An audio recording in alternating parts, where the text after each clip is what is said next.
Ladies and gentlemen, well, welcome to Meet People, this podcast of the Southwest Meat Association. I can't wait to have these conversations, and we're going to do everything we can to make it entertaining and valuable and a great representation of meeting the people. Ladies and gentlemen, I want to welcome you to the SMA podcast. Is that what we're going to call this, Joe? Did we decide? I think we finally decided to call it Meet People. Meet People. All right, great. Well, welcome to the Meet People podcast. It's the launch of what I'm super excited about. And as the host, my name's Neil Dudley. I guess I should introduce myself. I work at Peterson Natural Farms. We've been a part of the meat industry. I've been a part of it for about 20 years. Peterson's has been a part of it. And I do some podcasts. I love having conversations with people. And in this turn of events, Joe and the team at SMA was willing to let me come host some conversations, which I think Meet People really illustrates amazingly well what it's all about, especially in associations and conferences. I heard at one I've been to recently, somebody said, you know, a stranger is just a friend I haven't met yet. So that's the introduction. I'm going to give Joe a real quick, I'm going to read his bio right quick so everybody gets to know who he is. Now, a lot of you are going to be super familiar with Joe. I imagine the listeners are going to be, you know, I've known Joe since he was knee-high to a grasshopper or something like that. But some of you are new to the Southwest Meat Association, Meet People, maybe even the whole idea of animal protein. So here's a little bio of Joe Harris. SMA's president and CEO since 1997, Dr. Joe Harris holds a PhD in meat science from Texas A&M University and was recognized as one of the rising stars of the industry by Meat Processing magazine. He has served I almost said severed. He has served 3 terms on the U.S. Secretary of Agriculture's National Advisory Committee on Meat and Poultry Inspection, and he's an approved lead instructor by the International HACCP Alliance. He also serves as executive director of the Southwest Meat Foundation, which funds scholarships for deserving students and universities at universities across the region. Dr. Harris has led SMA members through many significant changes in the industry structure, regulatory environment. Under his leadership, SMA has become known as a leader in education, regulatory support, and member advocacy. Hit the button that plays all the loud claps. Yay, Dr. Harris.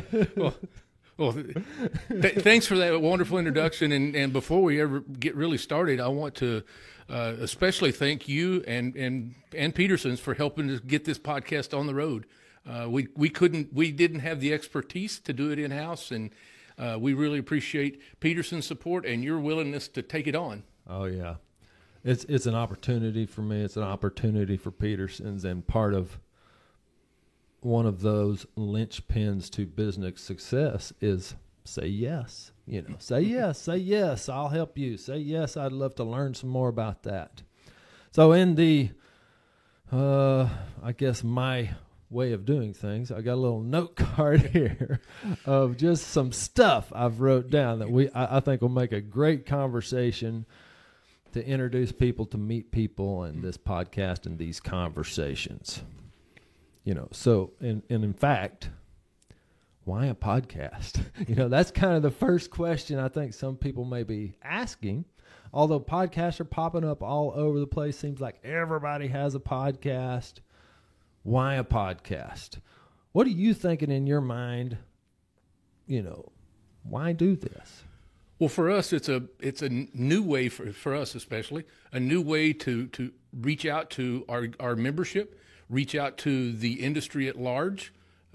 It's made up of a lot of potential new members one of these days, and we wanted to really focus on the people. That's what makes every association great, is great people, and we think we have a bunch. We have a bunch of very successful small businesses, and we're really going to be focused on the people of the organization and let those that may not attend quite as many of our functions get a chance for them to get to know our people a lot better. Yeah, the people.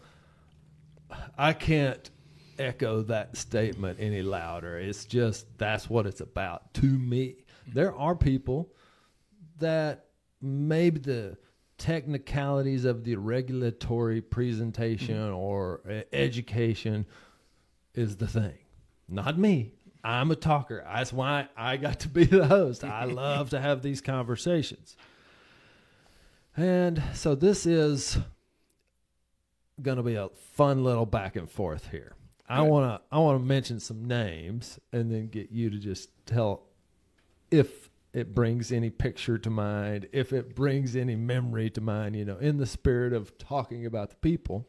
We're going to get to talk to some of these people live and in person on the mic. There may be some we don't get to talk to, but played a huge role in the organization, my life, your life, the industry. So here we go. You ready for this? Sure. By the way, Joe gets no prep for any of this. It is like off the cuff, which is how real life works. It's part of what I love about the podcast. It's real life. We talk all the time. Why can't we record some of those conversations? Because there's lots of fun stories, entertainment, education, mentoring. There's lots of stuff when we just talk, and this happens to be one of those conversations we're recording. Let's see. Bob Ondersek. Well, Bob Ondersek, for those who may not have had the pleasure of knowing him, goes back about as far in this organization as one can go. The organization was founded in 1957, and Bob's company, Columbia Package, was one of the founding members. Now, Bob wasn't active as early as 57, but he came along very shortly thereafter. And he has, for lack of a better term, for many, many years, he was the godfather of SMA. Yeah. And he supported this organization with all of his heart. He was passionate about it. And if you were a sales rep for a company and you want to come in and sell him something, he'd slide a membership application across the desk and say, as soon as you fill that out and pay your dues, we'll talk. Yeah. And so he was very passionate about the organization and very passionate about supporting students. Yeah. He was one of the biggest supporters of the SMA Foundation and was a great mentor to me and to so many SMA members over the years. Yeah. Little plug for the website, southwesternmeat.org. Wait, what is it? Southwestmeat.org. Southwestmeat.org. Make sure. See, I got to mess some things up so we talk about it a little more. Southwestmeat.org. Go on there. You can look at some of the people that been put in the Hall of Honor, and you can check out some of the staff and their bios. Joe's the leader of the group, but there's some other really fine individuals on the staff that everybody can get to know a little better. Bob was one of the inaugural inductees into the SMA Hall of Honor that we started a few years ago. Okay, so and if you can spell that name without knowing how to do it, big high five. Bob Ondersek. Oh, let's see. I got about 6 names here. Who next? Let's stick with the theme. Hopefully there'll be people I know. Well, I think so. And if you don't, that's okay too. Okay. There's a name I came up here. Maybe I came up with a name that you don't know. And that'd be interesting as well. But I bet you do. What about Bob Wynn? Bob Wynn and Bob Ondersek were like partners in crime. They were the ringleaders of a lot of mischief. They were about the same age, and Bob Wynn had Wynn Meat Company in Dallas, and again, another great mentor, a very kind gentleman. When I first took this job all those years ago in 1997, he and his wife had me over to their house for dinner, which was, they were just amazingly friendly people. And Bob Wynn did an amazing amount of work to support this organization and was famous for some of the pranks that he would play at SMA conventions. There you go. Well, both of those Bobs were famous for pranks they played. Well, I don't know. Were you there for the potato gun? I was. So there is a story about a potato gun. I'm sure we'll get to it another time or sometime down the road in somebody else's conversation. I will put just a little sidebar on that. It was before my time working for SMA, but I was an attendee at the SMA function where the potato gun incident happened, and my jaw hit the floor. I was like, "Oh my gosh!" Yeah, what just happened? Needless to say, the world has changed a little bit. It's just sad in some ways, but just the truth in other ways. And I love looking back at that. I mean, I was just thinking, man, I would have loved to have been a fly on the wall at some of those early meetings. Okay, let's get through a couple more names. How about Ray Kimbrell? Ray Kimbrell, Start Clean. It was originally K Clean, was his company.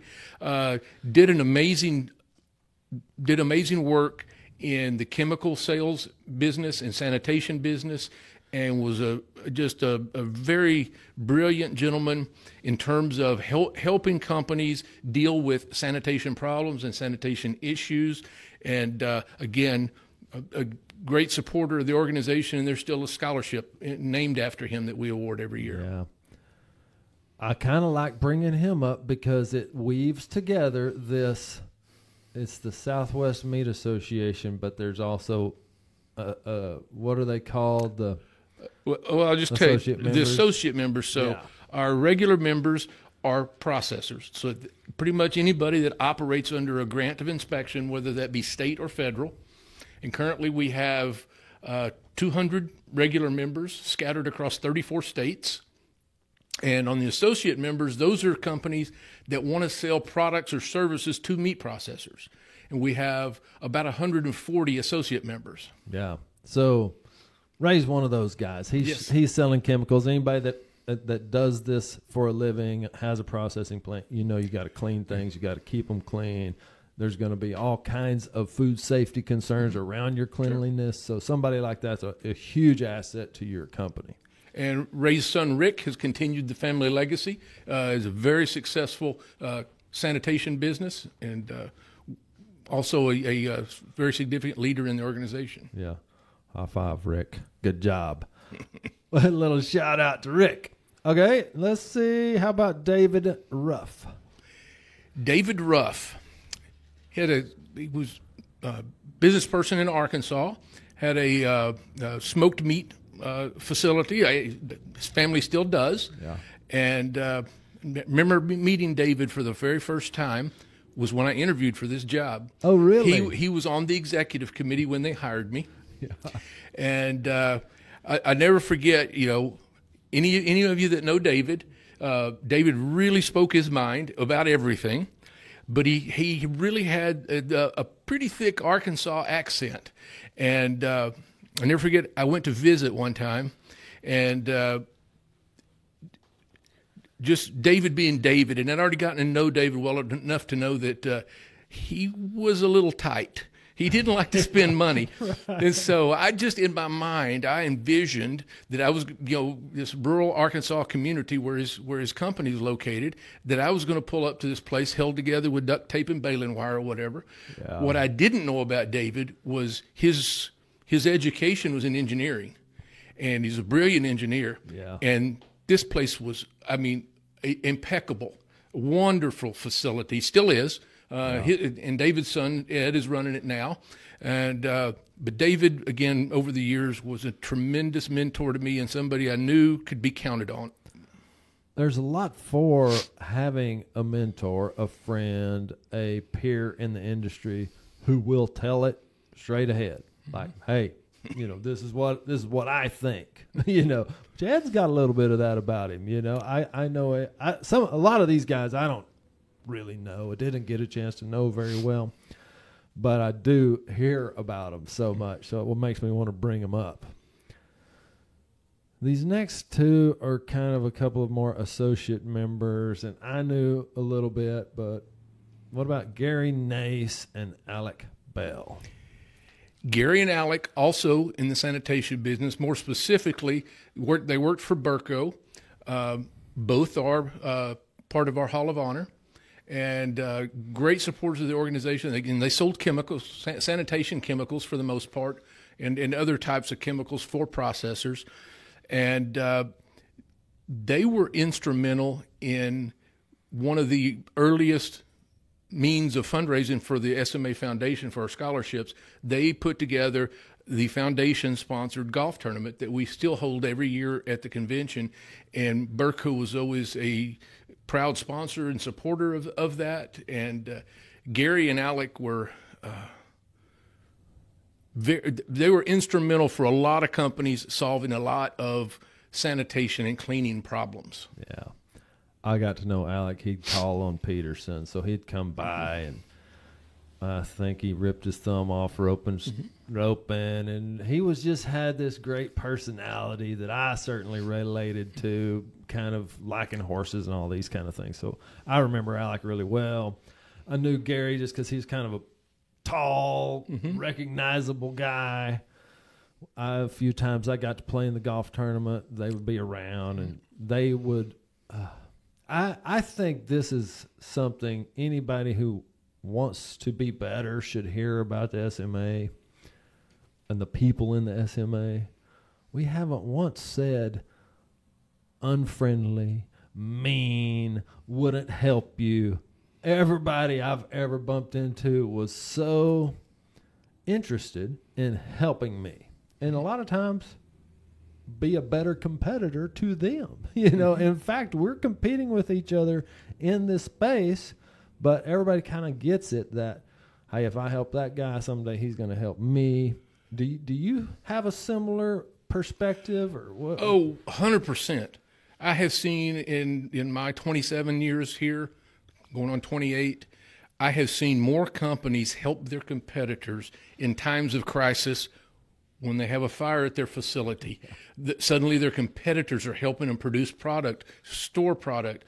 We had a member in hurricane country that was without power for an extended period of time, and another member that they compete directly with sent them a ginormous generator. And these members compete. It's business.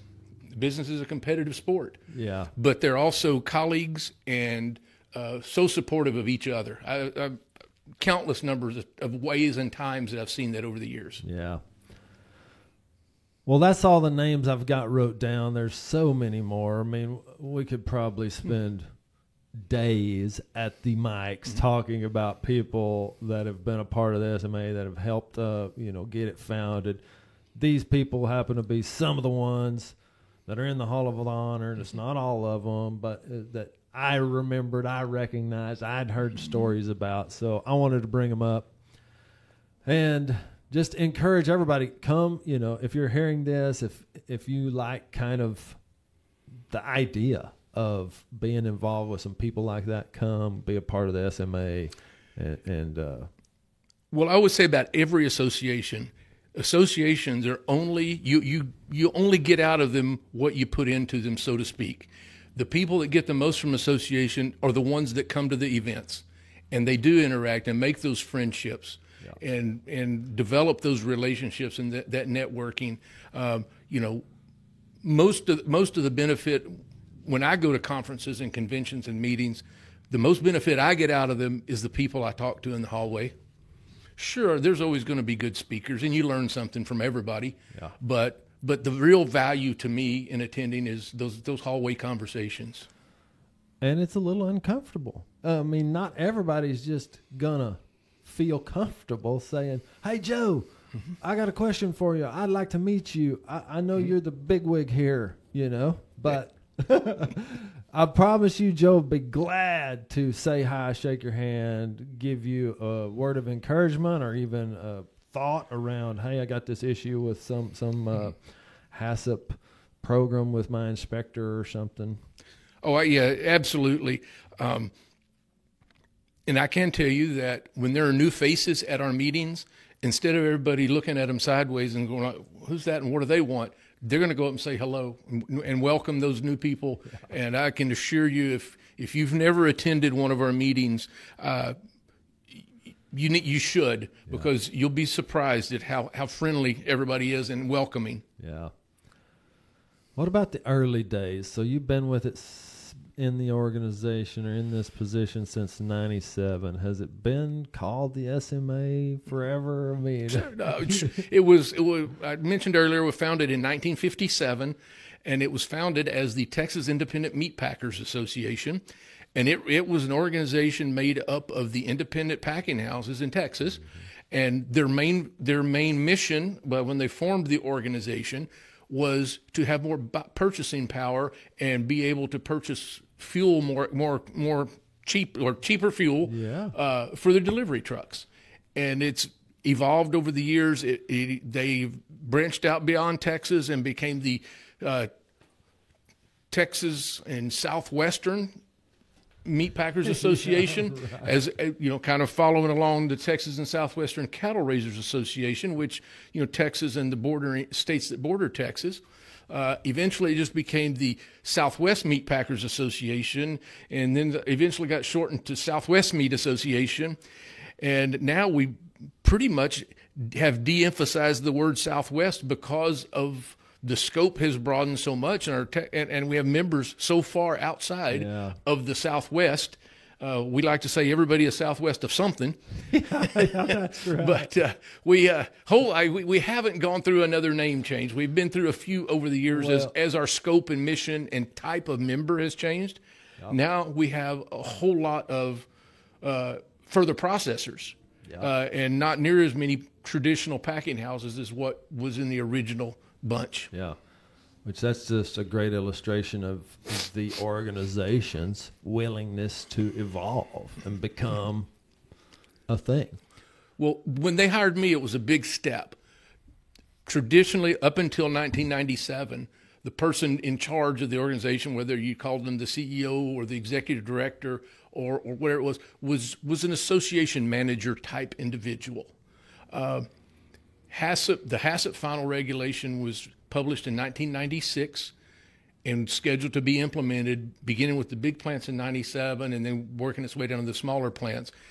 And the leaders of the organization knew that they needed someone that could help lead the organization through what was going to be one of the biggest transitions our industry had ever seen in trying to transition into a HACCP world. Yeah. And so I was a meat scientist by training, not an association manager, and certainly not a meeting planner, nor podcast host. Sure. And so they hired me kind of to bring that kind of expertise and take the organization a little different direction, become less social, or less social focused and more mission focused in terms of guiding our industry. Yeah. Which I think you've done a good job of, by the way. High five on that. You said meat scientist, food scientist. How did that happen? You're a doctor. Purely by accident. Purely by accident. And it literally, I was just talking about this with somebody yesterday. My career path was completely changed one day. I was a freshman at Texas A&M. And one of the upperclassmen I was visiting with, he was on the livestock judging team. And I was like, man, I grew up on a ranch. And I was like, I want to get on the livestock judging team. He said, word of advice, before you do that, see about being on the meat judging team. He said, you'll be a better livestock judge if you learn what's under the hide. And that was earth-shattering for me because I grew up in the ranching business. And I never realized I was in the food business. Right. We were just raising cows. Yeah. We were just raising purebred cows. And it just never dawned on me. I had never seen the inside of a meat plant until I got on the meat judging team. And my fascination with the industry, that up until that time, well, even beyond that time, my game plan, just like so many ranch kids that go to A&M, I was going to be a veterinarian. Yeah. And so senior year, I applied to vet school, and literally within days of receiving my acceptance to vet school, Jeff Saville called me into his office and hit me up about maybe going to graduate school and coaching a meat judging team at A&M. And I was like, oh my gosh, yes, I think I'd like to do that. But so I couldn't. it had been a dream so long, it was hard to give up on the vet school dream. And so I deferred my acceptance for 1 year into vet school. So I'm going to start this grad school thing. And if it doesn't work out, I can always do the other. Needless to say, long story short, I stayed in graduate school for 6 more years after my undergrad, and ended up getting a master's and a PhD, and just assumed I was going to become a professor and just go into academia.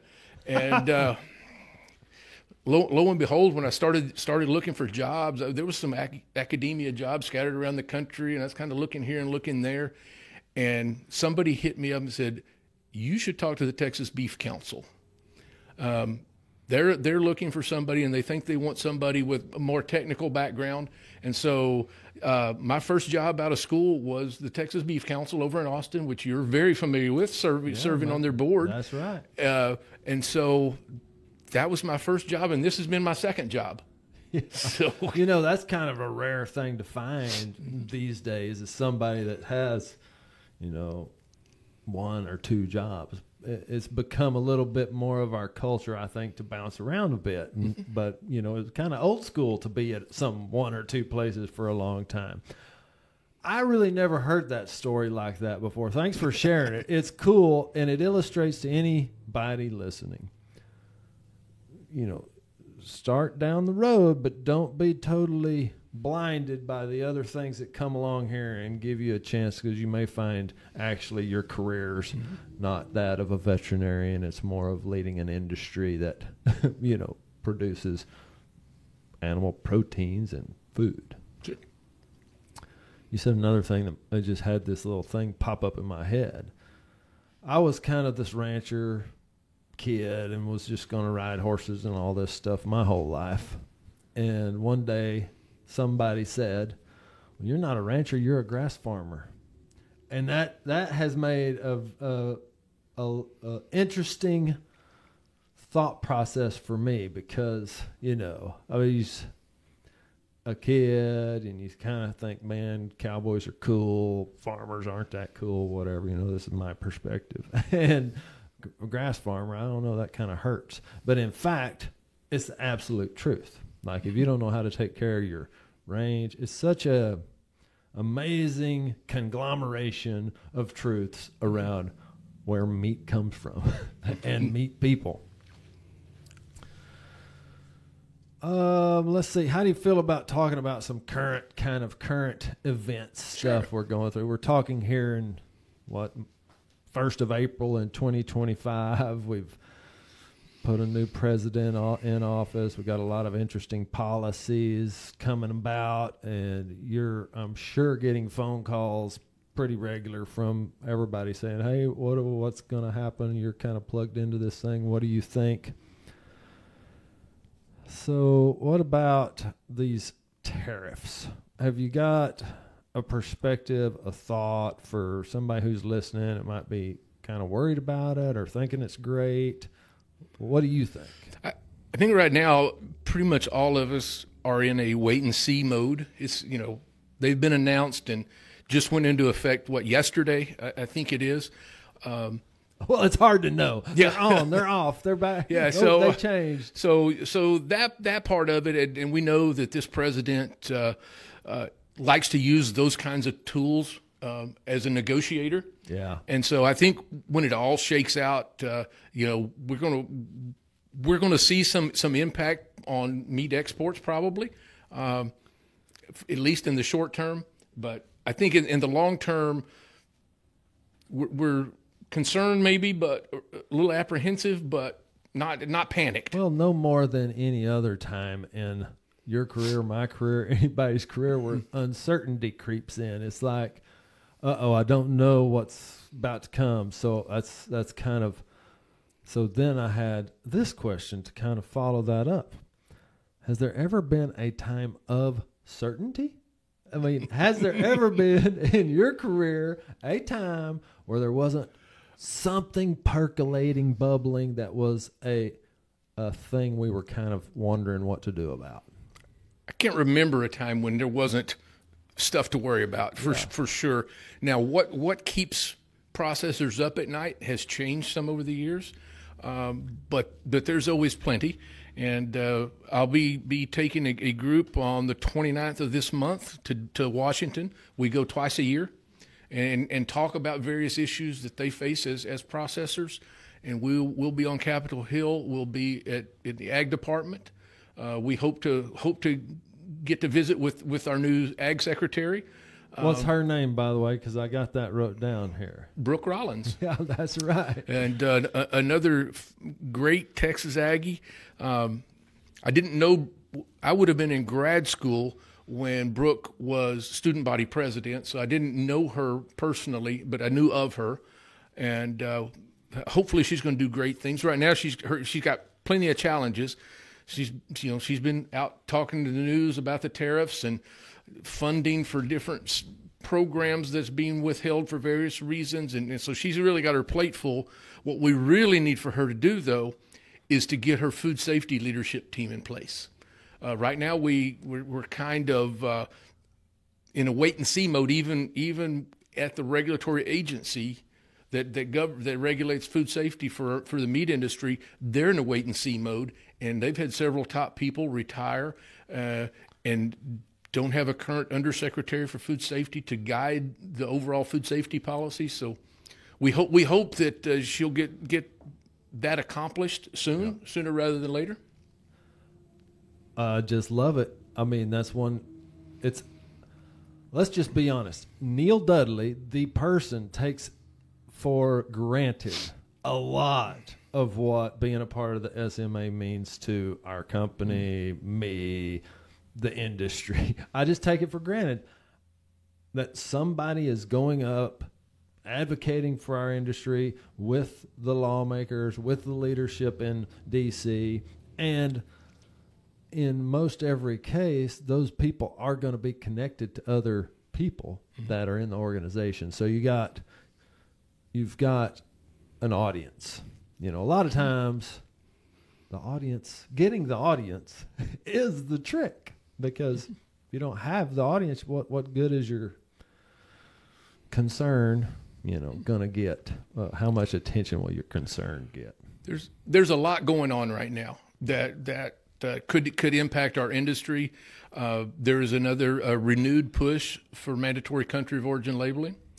They're working on the dietary guidelines for Americans right now, which is a big deal. It represents the government's advice on what a healthy diet is going to be, and to what extent will they include meat in that discussion, or processed meat in that discussion. It needs to be heavily included. so we're there's concerns there, and so for those that are not familiar with that process runs through two cabinet level secretaries, Agriculture and Health and Human Services, RFK Jr. And I would venture to say that a farm and ranch kid like Secretary Rollins over at USDA is going to have a significantly different idea of what constitutes a healthy diet compared maybe to RFK Jr. on some issues at least. Sure. And so that's going to be interesting to see how those differences eventually get worked out. Yeah. The negotiation. Yes. I mean, there's so much to it that is a negotiation. And that's one thing I like about attending the convention, or having the phone numbers of SMA members to call and bounce ideas off of and negotiate, even argue viewpoints and that kind of thing. I think it's a really healthy thing to have available to us. I mean, if you're listening and you got a plant, I know you've argued with your inspector a time or two over interpretation of the reg, or is that actually a critical control point? Different, varied. And Joe's helped me argue some of these points. And matter of fact, Joe really helps your argument. He'll tell you, actually, you're wrong, shut up. Or, hey, we could probably get some movement here if we pushed a little. What's funny you say that, because we do. That is one of the things that we do a lot of, is help members deal with regulatory compliance with food safety inspection service primarily. And you used a key word in there, interpretation. The entirety of the HACCP regulation, the actual regulation part of it, is only 4 pages long.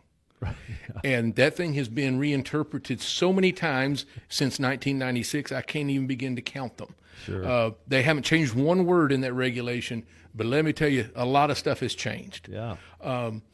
And what our focus is we want to assist companies with being in compliance, achieving regulatory compliance. When they're not, we want to help them get there. When they're wrongly accused of being out of compliance, we want to help them make that argument as well. Yeah. And we have managed to carve out, I think, a very good place where we're trusted by the regulators and we're trusted by our members, and we're a good faith negotiator between the two. Yep. And we're gonna do what's right regardless of which side that comes down on. Yeah. It's just reminding me of even labeling, like the amount of times we access you or your team on just stuff is, and we're one member. I know there's a lot of others that do the same thing. It's overwhelming and scary to me, especially since it's not my core competency. I mean, I first got my job, and Cody said, "Come to work tomorrow and know what HACCP means." And I'm like, HACCP? That's not even a word. What are you talking about? So if you're listening and you don't know what HACCP means, HACCP. Check it out. We've talked about FSIS, a lot of kind of acronyms and different things.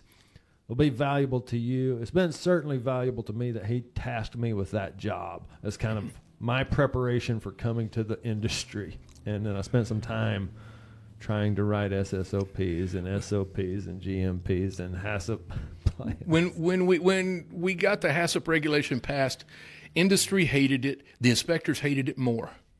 The inspectors say HACCP stood for have a cup of coffee and pray, because we're that to them that was putting the industry in charge of meat inspection, which nothing's, as you know, was really further from the way it turned out to be. Yeah. But that was their feeling. Now companies were going to be responsible for developing these plans and everything instead of having an inspector continually tell them what to do, and they would be responsible for their own plans.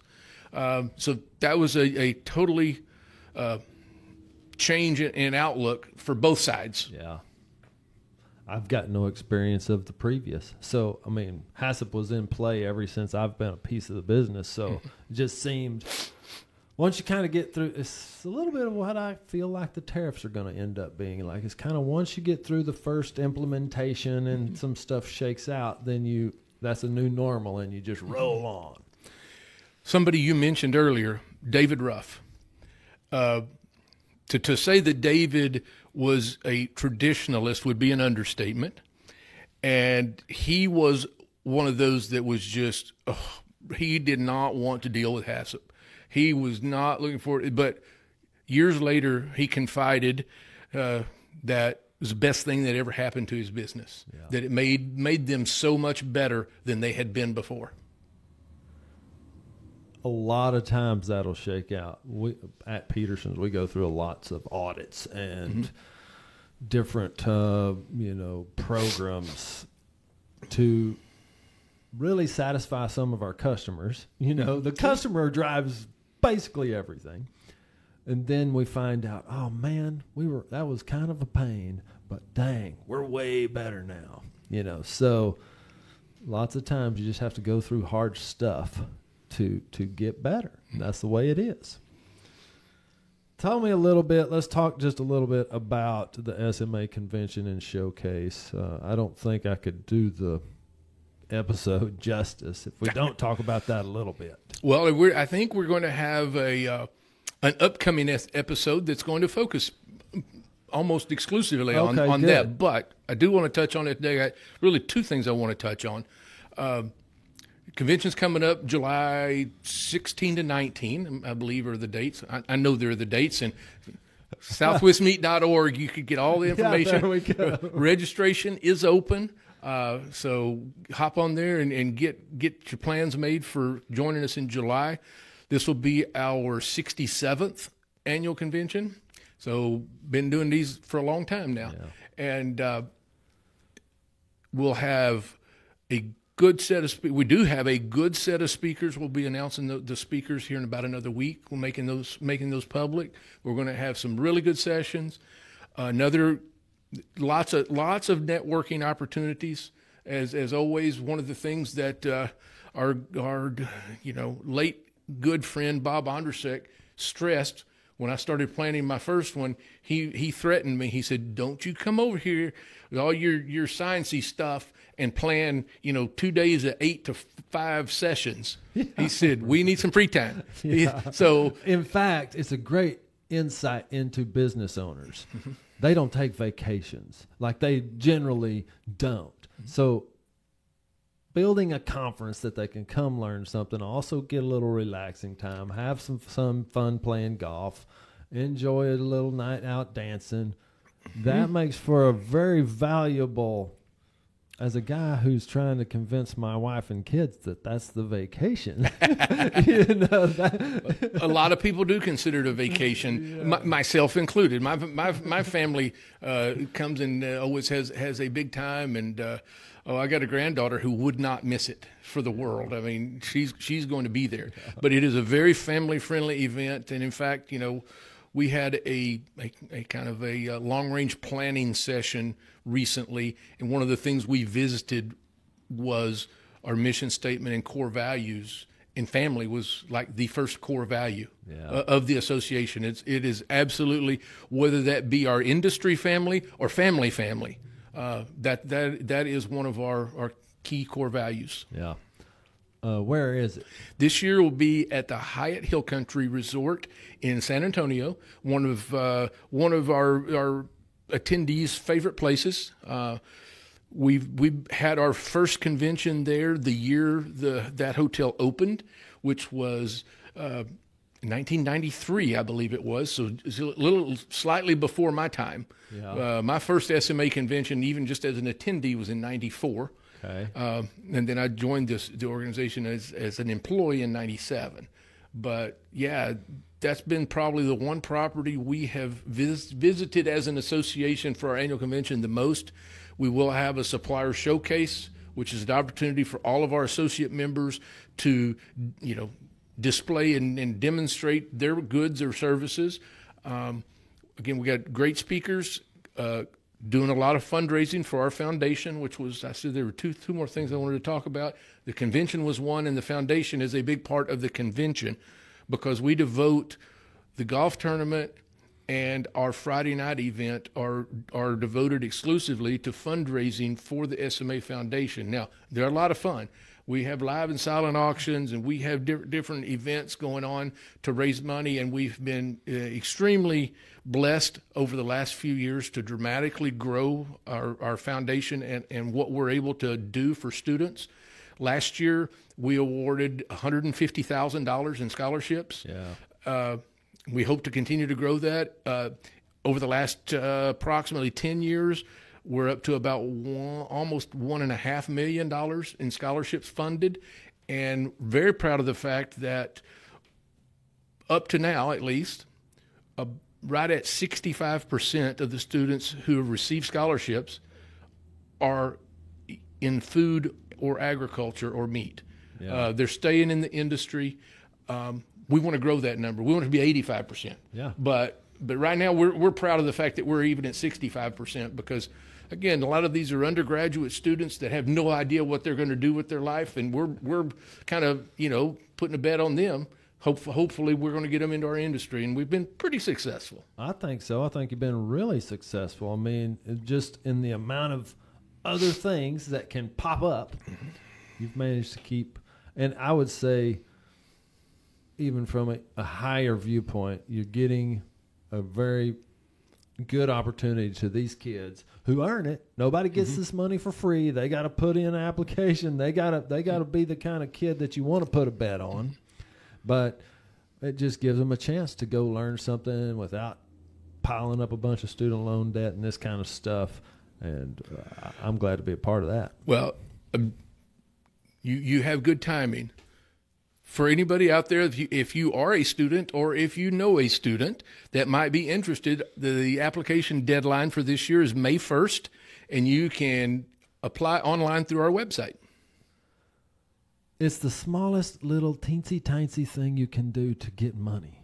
I mean, you will never get a return on the investment of time quite like that. It can't take very long to fill out a little application. And if that pays off, you just made pretty good money per hour. Yeah. Okay, here's my advice to you. We do one of the things that we ask is for, I think it's 150 to 250 words, what your plans are. What do you want to do with your life or whatever? And my one word of advice, if you want to get money from us, mention meat in there somewhere. Yeah, that's right. That's a good start. Well, I want to go be an actor in L.A. Yeah. Well, I'm not sure that's the education we're here to support. Again, that's that piece of this, us wanting to make sure that we're getting those kids into our industry. But I strongly, kids that apply have a pretty good chance of getting some money from us. Yeah.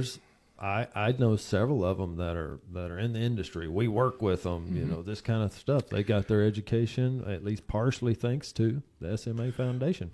One of our conventions one year, I was talking about the foundation to the crowd, and I asked, I said, just curiosity, show of hands, who has received an SMA scholarship over the years?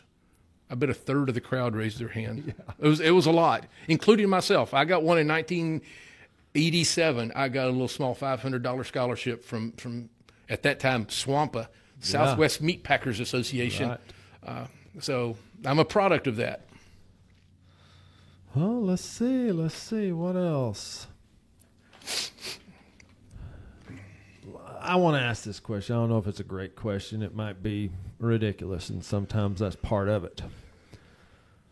But if I'm listening and I'm like, dang, this Joe Harris has knowledge. This association sounds like what I want, but I happen to not be in the meat industry, or I happen to, maybe the SMA is just not my wheelhouse. What would you say is the trick to starting an SMA for another industry? Or, how could we help somebody think through that little problem if they were trying to start something for some other industry? The Chair Makers Association. Okay, sure. I mean, well, number one, I've been amazed over the years to learn the vast number of associations out there. We recently signed a letter to Secretary Rollins about an issue, and we were joined by almost 500 other associations in signing onto that letter. So there's a lot of them. So number one, I think do your research and see if make sure make sure you're coming up with something that doesn't already exist, or at least carve out a niche that doesn't currently exist. In our situation, when this organization was formed, there was an organization for the small independent meat packers. You had what used to be the American Meat Institute, which had been around longer, but they didn't feel like that was. They thought they needed something for the small guys. You can feel lost in there with some of the big guys. So back to your question, you identify a niche, and then make sure as you form an organization that you keep the main thing the main thing. What do the members need? What can you do that creates value to someone to belong to your association? Yeah. I'm going to do a shameless plug. We can always cut it out if we want to, but we do this little thing called Bacon Bash. To me, some of the most fun is the early times, grinding it out, getting it started with that core group of people. It's like these guys that started what is now the SMA were just some industry friends that said, hey, if we get together and we stay on course, we'll have a little better buying power. Mm-hmm. And then that just blossomed into, what'd you say, $1.5 million of scholarships to kids and all kinds of great things. Bacon Bash has been a little bit that way. Oh, you guys raised a lot of money for kids. Yeah, sure. But it started with just a few people saying, hey, let's try to do something. So that is kind of what you were saying there, I think, is find your niche and, keep the main thing the main thing. Yeah. And I want to say just, I know we're probably getting close to wrapping up here. We've been going for a little bit. One of the things that I don't want to get away without saying, I've been here now, as I said, going on 28 years. Well, there's a reason I stayed that long. And it is because of the satisfaction that I get, or the reward, the internal rewards that I get for helping companies like yours and others that are not big conglomerates, that are not big corporations, survive when so many others didn't. Yeah. I could show you the membership roster from that original 1950s era, 60s era, and 90% of those companies no longer exist. Yeah. And we're about to do a series of podcasts with members that have been in business for 100 years. Awesome. Family-owned businesses, and that's why I do what I do.